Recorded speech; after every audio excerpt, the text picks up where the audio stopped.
জি বাংলা তার দর্শকদের খুশি করার জন্য এবার নিয়ে আসতে চলেছে সম্পূর্ণ ভিন্ন স্বাদের একটি গল্প। সাংসারিক গল্পের বাইরে সম্পূর্ণ শিশুকেন্দ্রিক একটি ধারাবাহিক দুর্গামণি ও বাগমামা আসতে চলেছে জি বাংলার পর্দায়।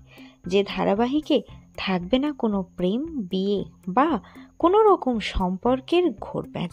ধারাবাহিকের প্রোমো আসতেই দর্শকদের উত্তেজনা তুঙ্গে, যেখানে দেখা যাচ্ছে একটি শিশু স্বয়ং মহালয়ের দিন মা দুর্গাকে চক্ষু দান করছে এবং মা দুর্গার বরপ্রাপ্ত হচ্ছে। সে সমস্ত মানুষের মন পড়তে পারে, ভালো কিংবা খারাপ।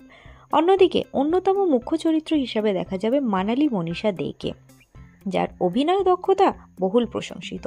তবে এই নতুন ধারাবাহিকটি কোন সময় আসতে চলেছে, কোন ধারাবাহিককে সরিয়ে দিয়ে এই ধারাবাহিক আসতে চলেছে তা এখনো জানা যায়নি। তবে কোন ধারাবাহিক বন্ধ হতে চলেছে জি বাংলায়, সবটা জানতে দর্শকদের অবশ্যই চোখ রাখতে হবে জি বাংলার পর্দায়। খুব শিগগিরই আসতে চলেছে দুর্গামণি এবং বাগমামার গল্প।